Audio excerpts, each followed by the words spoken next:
우리가 사랑하는 사람들에게 남기고 싶은 것은 무엇일까요? 재산 목록이 아니라 바로 가족 간의 평화와 사랑의 메시지일 것입니다. 하지만 안타깝게도 재산 정리가 제대로 되지 않은 상황에서는 유가족 간의 상속 분쟁이 끊이지 않습니다. 유언장이 없어 수년간 법정 다툼을 하는 경우도 허다합니다. 형제 자매가 서로 얼굴도 보지 않게 되고 평생 쌓아온 가족의 정이 재산 문제로 인해 한순간에 무너지는 비극적인 상황을 우리는 주변에서 너무나 자주 목격합니다. 유언장은 당신의 마지막 배려이자 가족을 지키는 법적 방패입니다. 오늘 이 영상은 당신의 재산을 당신의 의도대로 정리하고 가족 간의 불필요한 분쟁을 막아주는 유언장 작성의 핵심 노하우와 합리적인 상속 설계의 기본 원칙을 알려드립니다.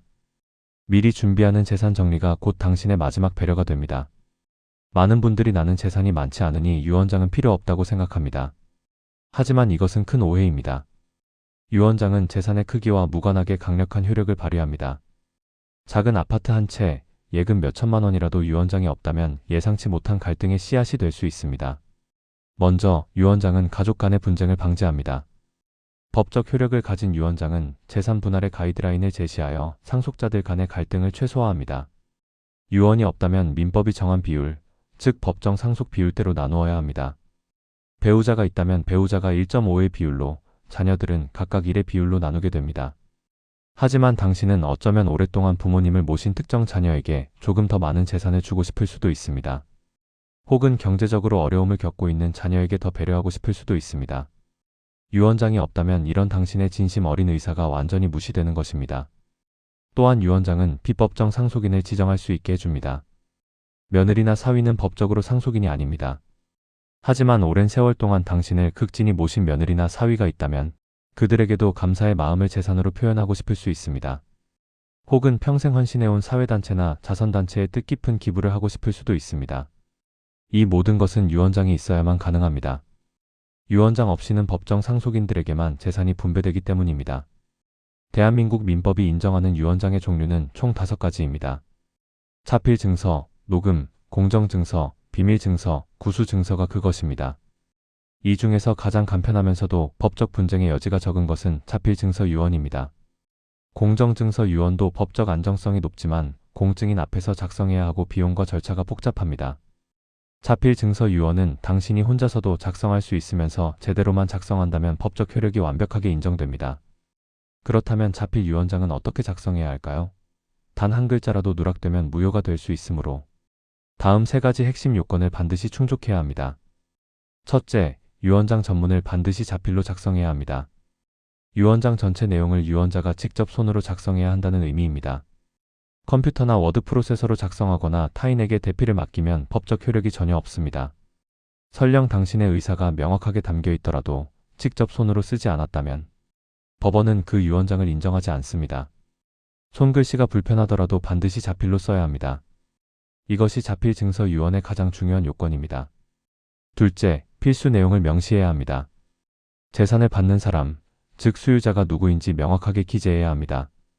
장남 김철수, 차남 김영희 이런 식으로 구체적으로 써야 합니다. 그리고 물려줄 재산 목록도 정확하게 적어야 합니다. 서울시 강남구 소재 아파트, 국민은행 예금 계좌번호 몇 번 등 재산을 특정할 수 있도록 상세하게 기재하는 것이 좋습니다. 그리고 작성 연월일을 반드시 명시해야 합니다. 2025년 12월 15일 이런 식으로 연월일을 정확히 써야 합니다. 작성일이 없으면 유언장 전체가 무효가 될 수 있습니다. 셋째, 성명과 날인이 필요합니다. 유언자의 이름을 직접 쓰고 반드시 도장 또는 지장을 찍어야 합니다. 많은 분들이 서명만 하면 되는 줄 아시는데 대한민국 민법에서는 서명만으로는 효력이 인정되지 않습니다. 반드시 도장을 찍거나 지장, 즉 손도장을 찍어야 합니다. 이것이 없으면 유언장이 무효가 됩니다. 한 가지 더 주의할 점이 있습니다. 2020년에 개정된 민법에 따르면 주소도 반드시 자필로 써야 합니다. 주소를 자필로 기재하지 않으면 유언장이 무효가 될 수 있습니다. 과거에는 주소 기재가 필수가 아니었지만 법이 개정되면서 주소까지 손으로 직접 써야 하는 것으로 강화되었습니다. 따라서 서울특별시 강남구 어디 몇 번지 혹은 도로명 주소를 정확하게 자필로 기재해야 합니다. 이제 유언장을 작성했다면 상속 설계를 할 때 반드시 이해해야 할 2가지 중요한 개념이 있습니다. 바로 유류분과 상속세입니다. 먼저 유류분에 대해 알아보겠습니다. 유류분은 유언장이 있더라도 상속인들이 최소한으로 받을 수 있도록 법이 보장하는 재산의 비율입니다. 예를 들어 당신이 유언장을 통해 장남에게 모든 재산을 물려준다고 명시했다고 가정해 봅시다.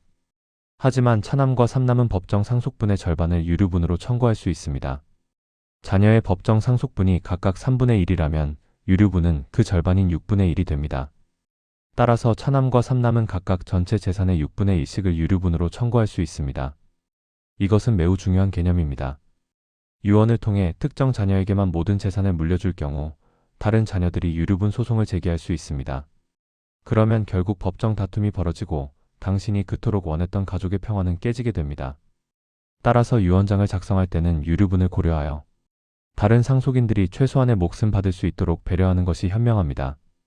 특정 자녀에게 조금 더 많이 주되 다른 자녀들의 유류분은 침해하지 않는 선에서 배분하는 것이 분쟁을 예방하는 길입니다. 다음으로 상속세에 대해 알아보겠습니다.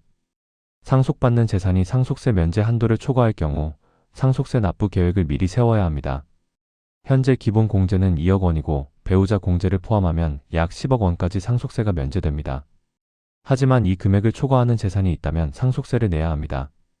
여기서 중요한 점은 상속세는 반드시 현금으로 납부해야 한다는 것입니다. 만약 상속받은 재산의 대부분이 부동산이라면 어떻게 될까요? 상속인들은 상속세를 내기 위해 부동산을 급하게 매각해야 할 수도 있습니다. 급매로 나가면 시세보다 훨씬 낮은 가격에 팔게 되어 큰 손해를 보게 됩니다. 평생 모은 소중한 재산이 헐값에 팔리는 안타까운 상황이 벌어지는 것입니다. 따라서 상속세 납부를 위한 현금이나 유동성 자산을 미리 준비해 두는 것이 매우 중요합니다. 생명보험에 가입하여 사망보험금으로 상속세를 납부하도록 계획을 세우는 것도 좋은 방법입니다. 예금이나 적금 등 현금성 자산을 일정 부분 확보해 두는 것도 필요합니다. 이렇게 하면 유가족들이 부동산을 급매하여 손해를 보는 일 없이 안정적으로 상속을 받을 수 있습니다. 유언장 작성은 결코 무겁거나 불길한 일이 아닙니다. 오히려 그것은 당신의 삶과 재산을 주체적으로 정리하고 가족에게 줄 수 있는 가장 훌륭한 마지막 편지를 쓰는 것입니다. 당신이 평생 일구어온 재산이 당신의 의도대로 사랑하는 사람들에게 전달되고 그 과정에서 가족들이 다투지 않고 평화롭게 지낼 수 있도록 하는 것, 이것이 바로 유언장이 가진 진정한 의미입니다. 지금 바로 당신의 의사를 명확히 정리하고 법적 효력을 갖춘 유언장을 작성하여 사랑하는 가족들이 상속 문제로 다투지 않도록 평화로운 미래를 선물하십시오. 당신의 마지막 메시지가 가족에게는 가장 소중한 사랑의 증표가 될 것입니다. 유언장은 단순한 재산 분할 문서가 아니라 당신이 가족을 얼마나 사랑했는지를 보여주는 마지막 배려이자 그들의 미래를 지켜주는 든든한 방패입니다.